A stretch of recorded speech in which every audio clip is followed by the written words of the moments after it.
বন্ধুরা, আশা করি ভালো আছেন। আজকের ক্লাসে আমরা কথা বলবো এক্সেলের একেবারেই বেসিক ফর্মুলা সাম ফর্মুলা নিয়ে।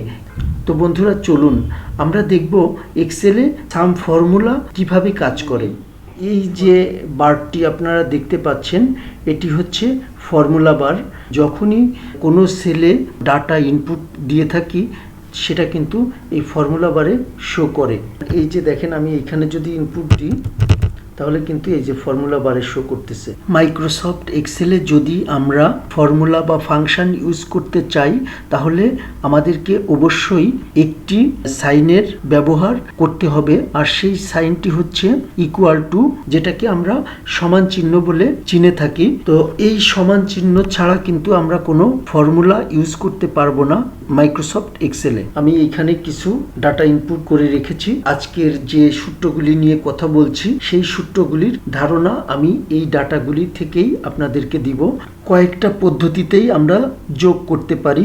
যে সংখ্যাগুলির যোগফল আমরা দেখতে চাই সেই সংখ্যাগুলিকে সিলেক্ট করে আমি যদি এখান থেকে অটোসামে ক্লিক করি তাহলে দেখেন এখানে যতগুলি মান আছে সব মানের যোগফল শো করতেছে।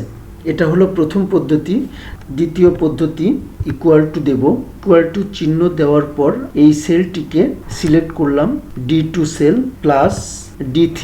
এখানে সিলেক্ট না করে আমি যদি হাতেও লিখি তারপরেও কিন্তু সেলটি সিলেক্ট হয়ে যাবে। D3 আবার যোগ D4 আবার যোগ D5। এভাবে আপনারা যতগুলি সেলকে যোগ করতে চান সব সেলগুলিকে যদি সিলেক্ট করে আপনারা যদি ইন্টার প্রেস করেন তাহলে কিন্তু সেই সেলগুলির যোগফল এই সেলটিতে দেখতে পাবেন। আমি এখানে এই চারটি সংখ্যা নিয়েই ইন্টার প্রেস করলাম। দেখেন এই চারটি সংখ্যার যোগফল 1000, 2000, 3000, 3500 এবং 1000, 4500। এখানে কিন্তু যোগফল চলে এসেছে 4500। এবার তৃতীয় পদ্ধতি, আমরা এই সবগুলি সেলের যোগফল এখানে বসাতে চাই। সেক্ষেত্রে আমি এখানে ইকুয়াল টু দেব সাম। আমি লিখব SUM সাম। সাম মানে যোগ। যেহেতু সাম এক্সেলের একটি ফর্মুলা সেহেতু ইকুয়াল টু দিয়ে আমি সাম লেখার সাথে সাথে সাম সংক্রান্ত যতগুলি ফর্মুলা আছে সবগুলি কিন্তু ড্রপডাউন লিস্টে শো করতেছে।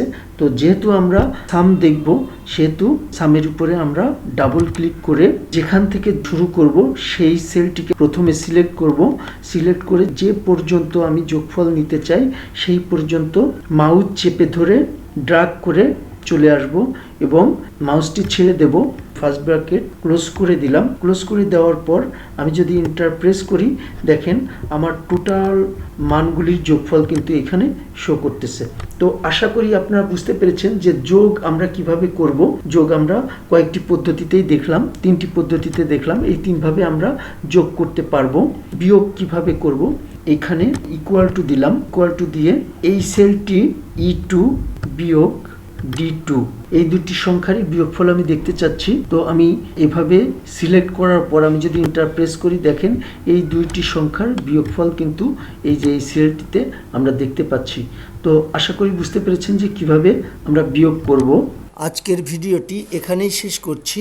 সামনের ভিডিওতে মাইক্রোসফট এক্সেলের অন্য কোনো বিষয় নিয়ে আপনাদের সাথে আবারও কথা হবে। সে পর্যন্ত আপনারা সবাই ভালো থাকবেন। ধন্যবাদ সবাইকে।